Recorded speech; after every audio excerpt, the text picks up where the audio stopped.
Salve, salve, universo narrado! Como é que vocês estão, pessoal? Muito prazer, meu nome é Felipe Ghisoli e antes de eu começar esse vídeo, que vai ser mais uma resenha de um livro, na verdade, um dos livros mais legais que eu já li em toda a minha vida, segura um pouquinho aí, gostaria de dar um recado muito rápido, que é em relação a esse quadro novo, que agora está oficialmente instaurado aqui no canal, que é o quadro onde a gente vai trocar umas ideias sobre livros. Eu vou me esforçar muito para tentar trazer, ao menos uma vez por mês, um bate-papo em que eu esteja aqui trocando uma ideia com vocês sobre algum livro que eu li, ou no mês, ou recentemente, ou enfim, algum livro que eu li alguma vez na minha vida, que eu acho que seja relevante em algum aspecto qualquer. A ideia aqui é te apresentar um pouco a ideia do livro, te contar um pouco da história e, quem sabe, tentar te convencê-lo a ler. Afinal de contas, quando a gente está falando das narrativas do universo, muitas delas estão aí fora, é só a gente estar atento para observá-las. Outras aparecem escritas por aí, nas nossas tentativas de tentar narrar o universo, assim como às vezes eu tento trazer aqui. Enfim, vocês pediram muito esse tipo de conteúdo aqui, né? Os vídeos indicando livros de matemática, de física, vocês gostaram bastante. Depois eu fiz um livro com uma pequena resenha sobre o livro do Sêneca. Estou devendo ainda a indicação dos livros de química, já vou gravar hoje mesmo, inclusive, logo menos sai. Mas enfim, então vou tentar manter esse quadro aqui. Já então deixa o seu like aí, velho, comenta o que você está achando e dá um incentivo para trazer esse tipo de conteúdo. Eu já comentei aqui algumas vezes, né? O trampo de produzir conteúdo aqui para o YouTube dá um trabalhaço, então enfim, ajuda a incentivar o trabalho aí, galera. Beleza, então vamos ao que interessa sobre qual livro que a gente vai falar hoje. Hoje a gente vai falar desse livro aqui, dá uma olhada. Tio Petrus e a Conjectura de Gödel, pela editora 34. Cara, de verdade, esse aqui é um dos livros mais legais que eu já li.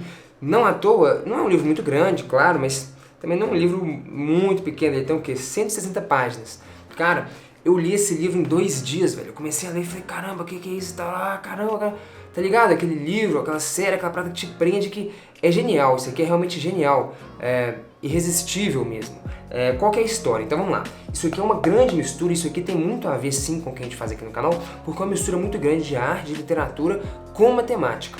Qual que é a história? Antes um pouco sobre o autor, né? O Apostolos Doxiades, que era um australiano, se eu não me engano, e enfim, no próprio livro conta que a história de que o autor ele nasceu em 53 na Austrália, é isso mesmo, e ele ingressou na Columbia University de Nova York aos 15 anos de idade, após submeter um trabalho original ao departamento de matemática, e fez pós-graduação em Paris, né?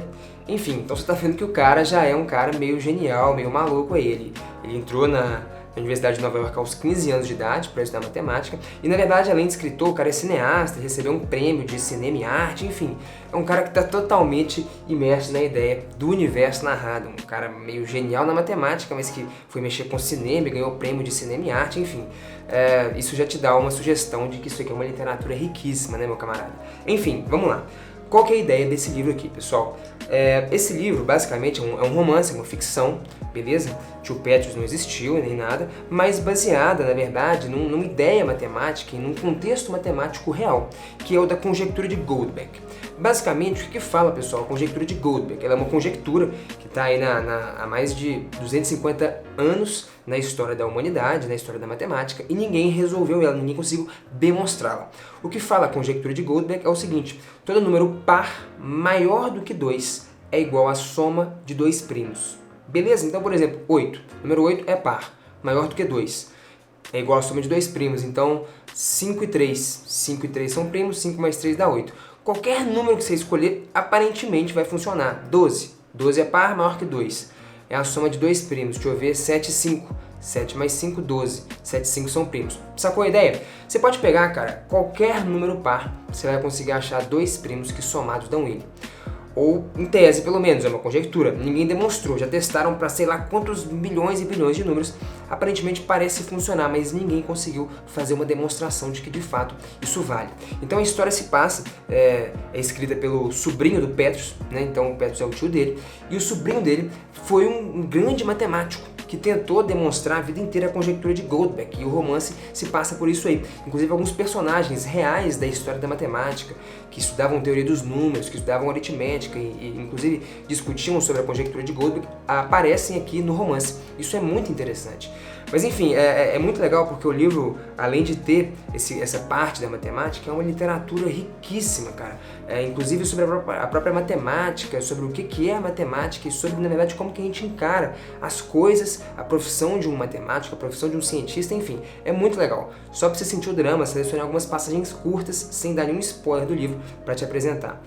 Então, o livro começa com as palavras: toda família tem uma ovelha negra. Na nossa, era o tio Petrus.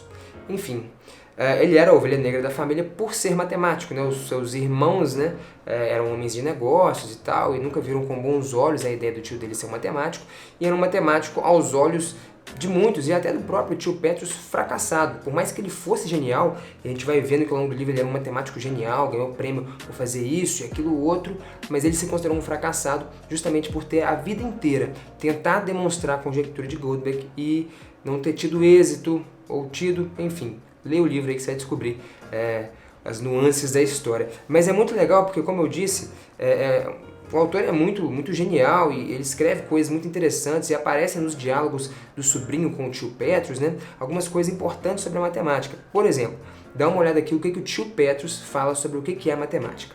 Veja bem, a verdadeira matemática não tem nada a ver com aplicações, nem com os procedimentos de cálculo que se aprendem na escola. Vai falar isso pro pessoal do Enem lá, né? Do INEP. Ela estuda construtos intelectuais abstratos que, pelo menos enquanto o matemático está ocupado com eles, não entram de forma alguma em contato com o mundo físico sensível. Beleza, eu ia falar de outras coisas aqui, mas deixa o Enem pra lá, né? Matemática é isso, irmão. Não vem com essa história, vamos contextualizar tudo. A matemática é abstrata por si só, né? Mas não foi eu que falei, não. Foi o tio Petrus. Enfim, na verdade, a constituição psicológica do verdadeiro matemático está mais próxima à do poeta ou do compositor musical. Isso é, de alguém envolvido com a criação do belo e com a busca da harmonia e da perfeição. Ele é o polo oposto do homem prático, do engenheiro, do político ou do homem de negócios, que eram os outros tios dele, que consideravam esse aqui, né, o tio Petrus, como uma ovelha negra. Enfim, é muito legal, tem uns diálogos muito interessantes que perpassam a ideia do que é a matemática, de como que se encara isso. Esse é só um deles, mas enfim, o livro é excelente. E falando um pouquinho mais, na verdade, sobre a escrita e como que se perpassa isso, é muito legal porque no final das contas, o tio Petrus é tido como louco, alguns matemáticos são tidos como loucos, hoje em dia, na verdade, né? O estereótipo, às vezes, do matemático, cientista, é um cara meio maluco e tal. Isso aparece um pouco no livro, é interessante. Às vezes aparece nos devaneios malucos do tio Petrus, os números como entidades. Ele liga pro sobrinho e fala assim: sobrinho, vem cá. O 2 está aqui, e o cara tá meio que num devaneio maluco de enxergar os números e de fazer algumas coisas. Tem até um trecho que faz exatamente isso. Após algum tempo, os números deixaram de ser entidades inanimadas, tornaram-se para ele quase seres vivos, cada um com uma personalidade distinta. Dá uma lida aí que você vai saber melhor dessa história. Mas enfim, é um livro riquíssimo, é um livro muito legal. E falando um pouquinho mais sobre a ideia da conjectura de Gödel, a grande questão é o seguinte: esse livro, inclusive, eu li ele tem tempo, foi ano passado, mas realmente foi um dos que eu mais gostei. E esse livro inspirou um vídeo que eu fiz aqui no canal, que é a ideia o vídeo que se chama A Conjectura de Gödel e o Teorema da Incompletude de Gödel. Um negócio assim, vou deixar o link aí. Mas qual que é a história aqui da conjectura de Gödel, pessoal? Existe um problema na matemática que se chama o problema da completude. E o Gödel demonstrou, ele tem primeiro o teorema da incompletude de Gödel, o segundo teorema da incompletude de Gödel, mas a ideia é basicamente, o que significa a matemática ser completa? Significa que qualquer proposição pode ser provada verdadeira ou provada falsa. Faz sentido? Então se eu digo aqui, por exemplo, que todo número par maior que 2 é igual à soma de dois primos, se a aritmética, no contexto no qual esse enunciado se encontra, né? Se a aritmética for completa, significa que é possível provar, utilizando os recursos da aritmética, que essa conjectura minha é falsa ou verdadeira. Tudo bem?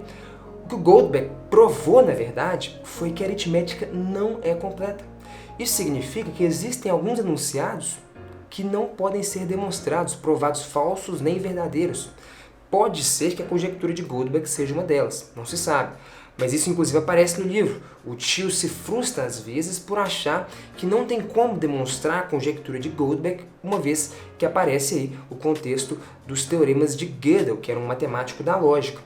Então essa que é a ideia, a aritmética não é uma linguagem completa. Existem algumas verdades, e a conjectura de Goldbach pode ser uma delas, que vão existir, que vão ser verdades, mas que vai ser impossível de demonstrá-las. Isso é muito interessante, eu vou deixar, dá uma assistida nesse vídeo lá, a galera gostou muito e foi esse livro que me inspirou a fazer ele.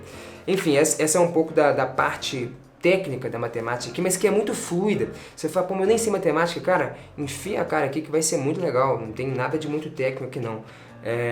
Enfim, galera, o livro é sensacional, não vou ficar lendo demais aqui não, porque não quero estragar muito a experiência, não quero entregar muito do que tem aqui, mas, cara, pode ir de cabeça cheia, mergulhe nisso aqui, porque, como eu te disse, é um dos melhores livros que eu já li, e de fato, é um livro que, como eu disse, mistura muito bem essa ideia da ciência, da matemática, com a literatura, com a arte, como em alguns trechos vocês já viram aqui, né? É um livro que faz essa mistura muito bem, é uma literatura riquíssima, muito antes de ser algo sobre matemática, em alguma medida um texto de divulgação científica, é uma literatura riquíssima. Enfim, espero que eu tenha te convencido a ler esse livro. Se te convenci, dá uma ligada e fica esperto nisso aqui. O link para você comprar da Amazon tá aqui embaixo. Lá é onde tem o melhor preço, e comprando por esse link você ajuda a gente aqui do canal. Então eu sempre vou tentar fazer isso, pessoal. Eu estou participando do programa de afiliados da Amazon, eu sempre compro livros por lá, lá quase sempre tem o melhor preço, eu vou deixar os links aí. Realmente recomendo que você lê esse livro, é uma grande literatura, e comprando pelo link aí, você ajuda a gente aqui a continuar com o nosso trabalho na internet, beleza? Enfim, pessoal, é isso, espero que vocês tenham gostado desse conteúdo, não deixa de se inscrever no canal, ativar o sininho e comentar aí o que vocês acharam. Dá um incentivo aí, pessoal, a continuar a produção, às vezes a gente dá uma cansada, passa por altos e baixos com o trabalho aqui. Enfim, é isso aí, né? Ficar por aqui, não vou te enrolar demais não. Muitíssimo obrigado pela atenção, valeu, até a próxima e tchau, tchau.